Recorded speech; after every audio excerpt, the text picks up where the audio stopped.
Ladies and gentlemen, welcome the host. 大家好，我现在呢又在我们肖哥的工作室，然后我今天约了一个大来宾，我们来欢迎平原方中。Hello， 大家好，我是平原方中。今天我们要给历史哥来开箱一点点衣服，为什么有这么一个事儿呢？起源于上次我通过这个好朋友的关系之便，因为我是岛连线的忠实观众，然后我就经常去给王潇发消息，我说岛连线什么时候更新，什么时候更新。结果上次你们不是办见面会，然后他说更新了，这次你可以来线下看。哎，我说好，我特别想见历史哥。然后在见历史哥之前呢，王潇就给我安排了一个任务，说我不是做衣服嘛，让我给历史哥带一点，看看有什么适合历史哥穿的。那我就带了一些过来，结果历史哥非常支持我们的产品。所以我们今天有一些新的东西再给历史哥试一试。这个有点意思，因为呢，这个平原方中是我们岛的忠实收视户，我是平原方中品牌的爱用户。就确实，其实还有一个点就是我们身材有一点接近，是对，所以我们的衣服你穿都会比较合适一点。对，但是昨天把它穿掉了，所以今天呢，这个没有办法穿。但是你今天穿的也蛮好看的。对，但是有个重点，今天你要拿了衣服来，对，我们可以有新的衣服穿一穿。对，所以这个是我们的一件新的双排扣灰色的西装，因为我看那个 blazer 你穿的蛮多的，对，双排的，然后这个是一个灰的，好试一下。你知道我最近这个就一个很笨的事情，我这个一定要跟大家讲，里面那个扣子，我一直想说，我一直以为它是备用扣子啊，所以有一天我想说，为什么里面只有一个扣子？然后说我领悟了，原来是扣上去的。对，因为它有一个点，就是你双排扣，如果你里面不扣的话，它会落下。对，下面这个地方就会容易不平嘛，它会容易，比如说往这边拉，对，然后往这边，所以它里面有一个固定点，还蛮合适的。那双排扣是要这样子扣着会比较好吗？还是如果你希望自己看起来比较怎么说庄重一些，那下面就扣起来。如果是平时的话，我一般是不会扣下面扣子，就是所以上面这个是肯定扣的，下面这个扣不扣都无所谓。了解，所以这可以做一个这感觉，不知道大家觉得怎么样？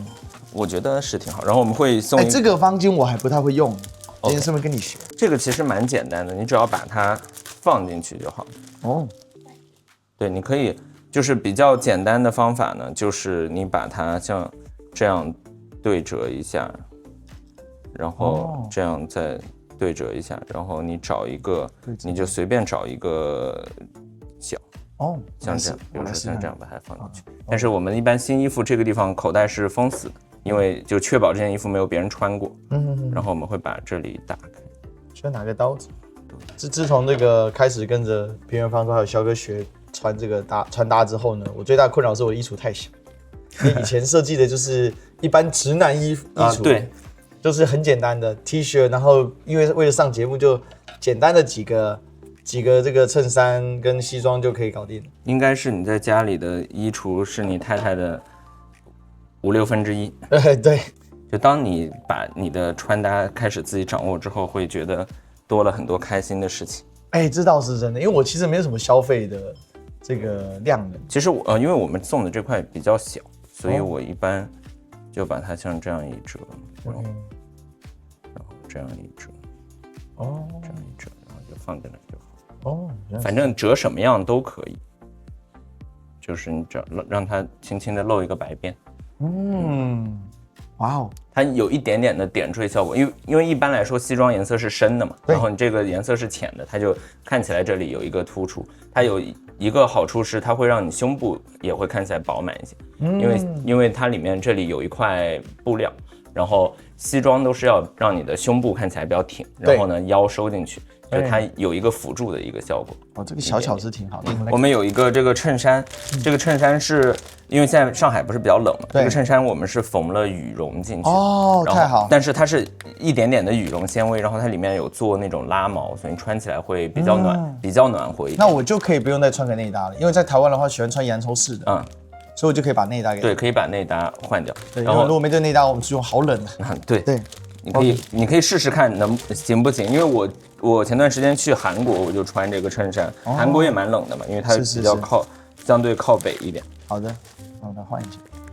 一方面是羽绒，然后它里面有一个纤维叫暖浆纤维。暖浆纤维就是它是就服装有一种纤维的类别叫再生纤维素嘛，它是把植物的纤维打碎了、溶解之后再去重新做的。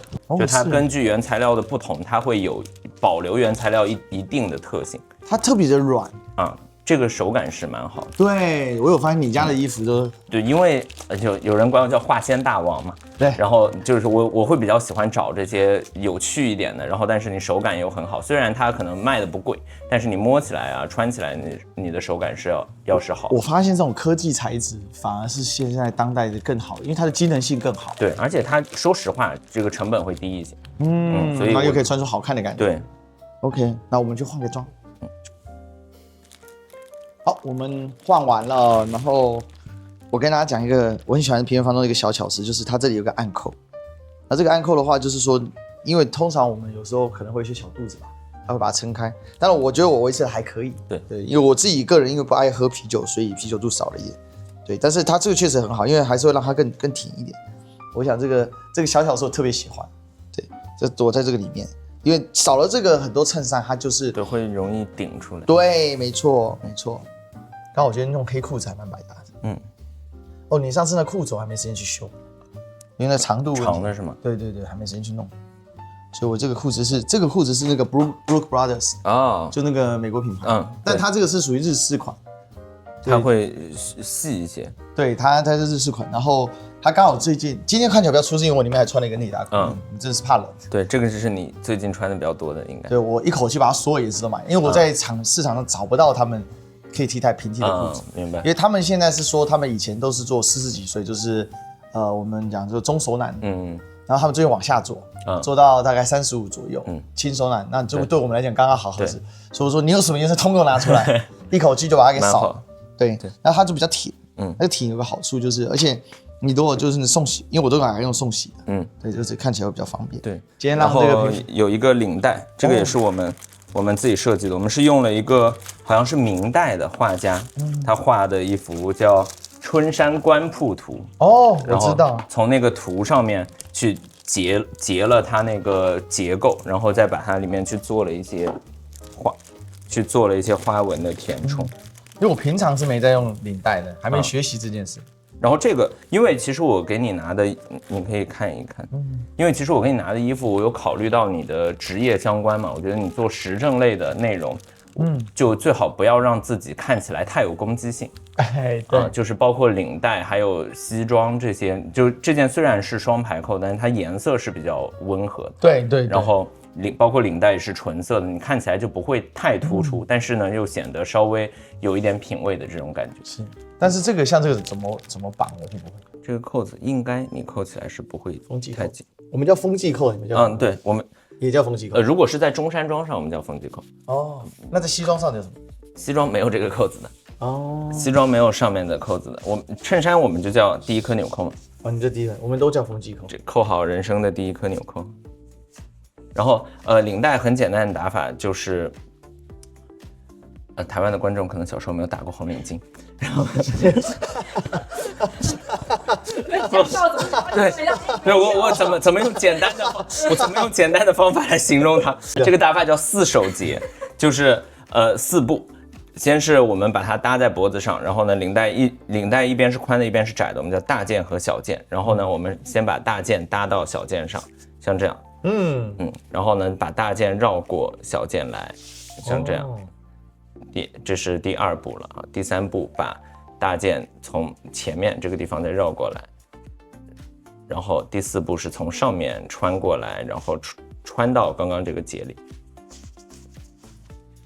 这是一个各种场合都可以用到的，也是领带最简单的一种打法。其实我平时也就用这种打法用的比较多。我感觉我等一下得练习一次。都打得不好就当花絮，然后把它拉起来，稍微调整一下。我们一般会把这个地方打出一个窝来，我们管它叫酒窝，就是它会显得这个领带更饱满一些。然后把它拉好之后，我们调整拉小件的这个长度，我们就可以把它拉到这个衬衫领的最上面。还有一个很简单的方法，就打了就不拆了啊。对，还有一种方法就是你可以通过小件把它调松，调松了之后你直接拿下来，这样也是 OK 的。我刚开始穿西装的时候，就是请别人帮我把领带打好，然后有一条领带我可能大概有1年没有把它拆开过，然后后面自己学会了之后，发现也还是没那么难。因为我真的很少打领带。一般现在其实打领带场合比较少，对，但是更多的对于我来说，可能更多的它就是取悦自己用，就是我今天我觉得我穿的挺好看的，我再来一个领带去点缀一下，这样子。哇 ，OK， 就它会中间有一个窝，看起来会饱满一点。对，而且看起来比较年轻一点。对，因为像我们常跟一些这个前辈老师一起上节目，然后他们就都是非常非常正式的打法。有些像这个一些老师，像这个介文杰老师啊，然后像这个蔡正元博士啊，他们会打一个倒三角的那种。对，他们打一辈子，他们是打得非常的紧实，对，然后很漂亮。他们打的结叫半温莎结或者是温莎结，他们会更像三角形，这个地方就会更饱满。那个就是比较偏向外交跟非常正式。对，它就是比较非常正式的场合才会用。因为我看他们永远的西装非常板正。是。然后他们还会教你这个扣子什么时候应该扣，什么时候应该不扣。对，这个还蛮有趣的。好，这套试完了，然后我们还有一套相对来说比较户外一点，它适合一些非正式的场合。我跟大家说，这个平原方舟有一个点，为什么我特爱穿它的？因为里面很骚气。对，我们就一点这小巧思，那个紫色的，然后因为这个人家可以看不到，但其实你喜欢。其实我个人很讨厌紫色，但是这样配的时候，我们西装的后领也是。对，但是你这样配的时候，你说服我穿紫色。哇，我的荣幸，真的，这真的是我真的很不喜欢紫色，我不知道为什么，但是呢，这个是我很少会把紫色穿身上，因为我另外一套它也是这个对，它是我们的一个特色吗？对，我们的特色细节，所有的衣服里面都有，因为这个袖子的西装袖子的里部是要不一样一点的，因为它袖子你的手经常伸进去会跟你的指甲摩擦，所以它里面要更耐磨，然后会有防静电的效果。我们会加一点叫导电丝的东西在。这个是不是要？哇！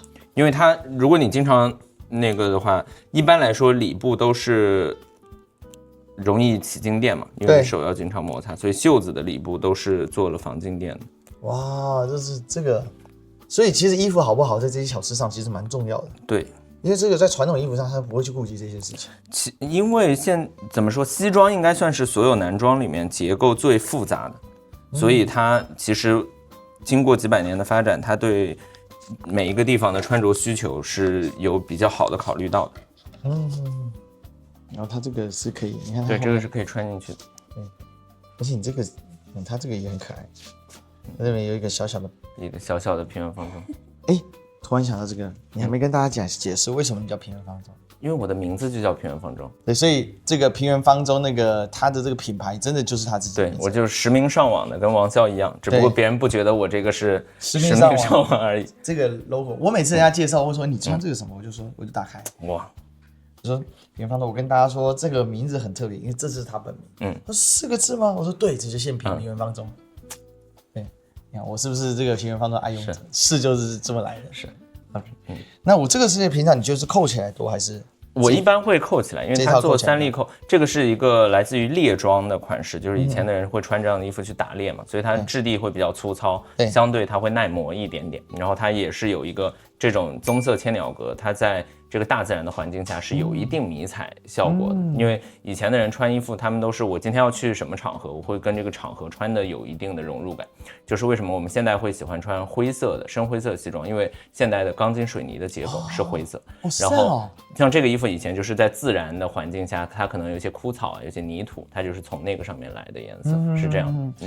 我觉得这个猎装这个感觉很英伦风。对，然后这件衣服其实后面很有细节的，一会儿你可以看看后面我们做了一个很大的这个活动褶，就是你手可以往前面抱一抱，你会发现它这个褶会张开，就给你提供一些活动量。然后下面有一个腰带，这个腰带就是它可以让你看起来你的腰是从这里开始的，下面就会显得长一些。然后上面有一个这样的弧形的拼接片，然后这个拼接片就可以让你看起来这一部分比较宽，就显得你背阔肌会比较宽，就是也是有一点点的小巧思。因为这全部都是平原方中自己设计的。对，那这一套，这套我觉得就是平时穿了，因为我跟工作相关的话，因为它的像这些口袋啊，它会上面有一些比较特殊的细节，这个是为了让这个口袋容量增大一点，它会对那边我还没开，你可以插一下这边，它插起来就会好，这个褶会打开，对，但有的品牌会在里面再做一个别的颜色，但我觉得这件衣服已经够复杂了，够花了。我们来看一下这个感觉。确实，我对这件衣服设计比较满意的是背面，确实。就刚才我们看的，对，因为我之前跟一位健身博主合作，就叫严帅奇，然后他就是肌肉很大的，然后他就需要有活动量。好，那我们来再换下一件哦。好，换好了。然后，这个颜色很特别，因为白西装。对，它是白色里面带一点点暖色的这种棕色。然后这个衣服其实是我们未来所有整个品牌发展风格的方向，我们会往这方面靠。因为我觉得就是，现在市面上的很多西装，它是希望把你做的很有力量感。对，然后让你看起来比较不好惹嘛，比较张扬的那种感觉。但是我觉得，其实我个人的性格是比较偏温和一点，所以我觉得其实西装也可以把它往温和的方向去做。所以我是希望我们未来的品牌能够在温和的方向多有一些新的发展。其实包括你这一套也是这个白色跟灰色的，然后也是让人家觉得很舒服。而且你今天里面你其实不是穿衬衫，里面是穿的是我就穿了一个打底一个小毛衣。对，这个也是你们的产品。对，这个毛衣是我们的产品，这是也是一个化纤大王经典的。这个只加了5%的羊毛和5%的羊绒，然后但是它手感跟纯羊绒差不了太多，真差不了太多。感觉这个感觉一定要跟你买一件。好，这个你不用买了，下次我再给你寄一件。好的。然后这件衣服主要一个特点是它所有线条都是圆角，领子也是圆角，这是你特别要求的对吧？这些对，整体就是一个柔和感。因为我是一个比较2次元的人嘛，然后这个衣服的灵感它其实来自有一部动漫叫《未闻花名》。然后那个动漫里面就是我小时候看哭了，我觉得里面每个人都非常温柔，然后我就觉得用那个浅色，然后去用这种温柔的感觉来呈现一件衣服。而且我觉得我很喜欢这个小扣子。它是一个果实扣，就是类似于比如说核桃的壳做的东西，然后它上面就是用高温去烧了一点点纹路出来。所以你看，然后不经意就露出了一个烧爆的地方。对。还是要有一点这个，像你们这个紫色之后还会换吗？或者是有不同配置？应该不会换，可能就是会有一些微调，但是总的来说紫色是一直有的，因为紫色是我们的品牌色。难怪你的那个 logo 都是放紫色。对，我们都是放紫色。然后再介绍一个，我觉得我很喜欢平原方中的地方是它的笔带是独立的。是。对，它是笔带是独立。不过我觉得有个点是可以做深一点。对，因为有些笔它的扣痕在上面，因为像我也发现这个问题了。对，而且像我们常常就是那个笔，我们都不会买太好，因为太容易掉了。对，你买那太好，刚你一掉了，真的很心疼。所以后来我们就一般的这种那种一个笔盒的那种笔，然后就扣着，反正上节目嘛，那个笔好看不好看不会有人理你。对，正式场合也许你可以配好一点笔带，但是因为深一点其实无所谓，它是扣着的。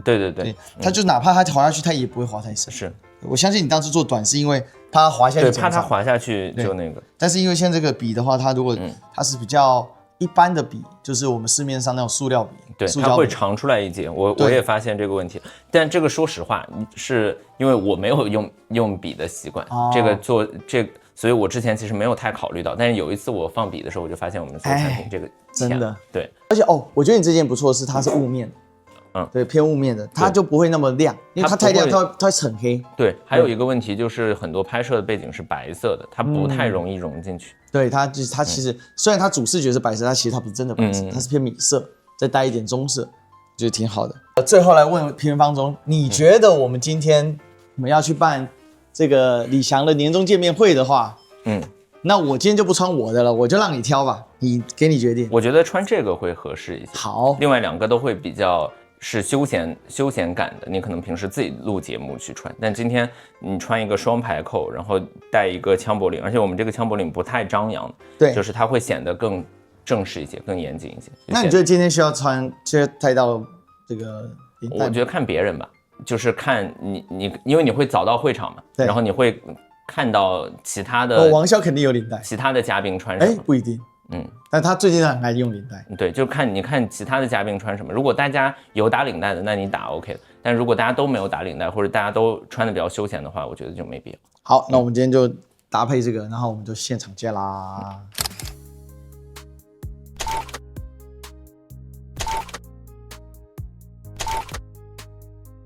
你姓平，名媛对，方我中姓平，名媛方中，从小就取这个名字。对，从小就起这个名，我爸起的。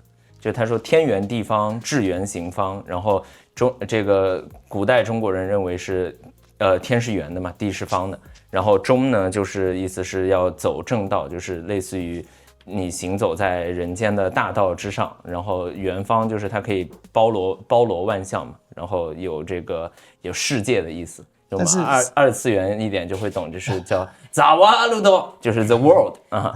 你们公司还有其他设计师吗？有其他设计师。但是你要总集成。对，我们是基本上是我会给一个概念和框架，然后我们的设计师来帮我去实施，然后我们再在上面改款。是这样的。确实，现在我自己如果所有的款都是我自己来画图的话，是有点搞不过来了。对，你现在业务在扩大嘛？是。就据说今年做的还不错，去年做的还不错。对，还可以。我们比这个24年还是有增长的，但我觉得这个增长很大一部分是来源于我们的规模很小，所以其实24年到25年，我觉得25年才是我们真正开始的一年。我们从25年才开始正式去做什么春夏秋冬的4个系列，然后每个月有稳定的这个产品的上新。对，包含这个过程，其实你还有就是等于说你的扩编啊，你的组织架构的再造啊，其实对你来讲，去年应该是很挑战的。是的，25年就是我应该是从我出生以来最忙的一年，但是我觉得还是很有收获的。我也通过这段时间去学习了很多东西，包括你跟这个之前我们作为一个个人 UP 主来说，我是自己写稿子啊，自己剪视频，但是你之后涉及到你要跟其他的同事去协作，可能有别人帮你去做一部分的剪辑的工作，然后你的设计出来的产品要交给工厂去制作，然后你要去打样，然后你要去采买面辅料，这些东西其实它都是需要一个流程，需要跟人和人之间的沟通，是比较复杂的一个事情。但是我们就是我觉得我目前适应的还不错。我觉得对你来讲，你的合作是没有上限的啊。对，可以跟只要可以跟任何博主，只要他愿意这个穿新的衣服的话，而且其实我也很喜欢这一点，因为不同的人他有不同的穿着需求，然后我就可以去了解各个职业他到底需要什么样的衣服。比如我们之前跟厨师合作过，然后厨师的需求其实也蛮有趣的。它其实理论上来说，它是需要2种不同的衣服，一种是他在后厨做饭的时候、操作的时候的衣服，然后作为一个主厨来说，你有需要去直接面对你客人的时候，你可能有的时候在吃饭吃到一半，主厨会过来问你，今天的饭怎么样？但它其实是2个需求，但是他没有办法在中间换衣服，那这个时候怎么去解决它？就可以把这个领子做一点改造，让它可以有2种不同的穿法，它可以有在后厨操作的时候，它可以是像这样立起来的，那这就可以防油。然后你到前厅跟客人去交流的时候，你就把它翻下来，然后你哪怕之前这个地方已经被溅上油了，然后但是你把它翻下来，那个地方就盖住了。有这些很有趣的点，跟不同的人合作。然后健身的嘛，又是因为他们的需要很大的活动量，他的肌肉的结构已经跟正常人不一样。对，跟正常人不一样。他凸的地方跟我们都不一样。对。然后甚至我后面做那个褶，我们合作那个健身的老师，就严帅奇，他就站着呼吸的时候，这个褶都会一张一合，就很酷，我自己觉得是有种像机甲的感觉。而且这种东西是在一般的西装是没有呈现的，对，会比较少。对，哇，这太有意思。可是像这么多特色的西装，对你们来讲会不会有，比如说仓储的问题啊，或者是说你们怎么样去配置你们的？这些它的量能怎么做？会有肯定是会有，但这个其实也是涉及到我比较对不起我观众的一个地方。我觉得比较对不起我观众的一个地方，因为我们最早做产品的时候，我个人其实比较反感那些做饥饿营销的人。就是所以我一直跟我最早那个产品做的时候，我会跟大家说，我们的产品不会做任何的饥饿营销，因为我们就是我都会始终备足量，让你想买就能买到。但是后面这2年确实有点难以做到这个事情，因为确实你的仓储压力会变得很大。我们现在的仓库我们今年刚刚开始做自己的仓库，然后我们年初的时候是大概300平，现在已经扩展到700平，但是这个700平也又已经快放满。对，所以我们确实不敢每个款做的很多。因为你有各种的尺寸，对，然后你有各种的款式，然后随着你的款式不断推陈出新，然后这个等于说，那你还有一些经典款的，你又不能完全把它淘汰，有一些可能它真没销量就算了，对，但是可能是很困难，对，所以有时候我们就没有办法，确实没有办法保证每一个款它都一直可以买到了。现在是这个，但我们也不会刻意去说什么这个东西明明有100件，但是我就只给大家买10件，过2天我就加10件，这个事儿我们不会干。但是确实是有的款之后可能就没有了。我觉得有一个方法你可以解决这个东西，就是说，如果你已经都卖完了，然后你就没再出，那你就等于特别做嘛。那我觉得在价码上面你可以调整一点，因为有些人他真的喜欢，对，可是你已经卖断了，因为已经没有在常规铺货的话，那我觉得可以就是说选择加价嘛。明白。我专门客制化帮你服务。那当然你就要衡量一下这公司的资源跟这里面导入导出的时候，它到底合不合适。可是我觉得如果像我的话，那我们的这个是有一点点消费能力的，那我就会想愿意为这个付多一点点。我觉得这个可能之后可以放到线下去。对，可以放到线下去。比如说这个是我22年的经典款，然后今年要出复刻。那这个复刻呢，我只给线下老客户，然后你们就定制，然后时间可能拖得比较长一点，然后价格上也不会像当时大量铺货那么多。对，但是我可以做成你的尺码，这样其实对消费者来说也是 OK。有点类定制款，对，然后甚至可以做一些微调。对，我觉得这个是很不错的。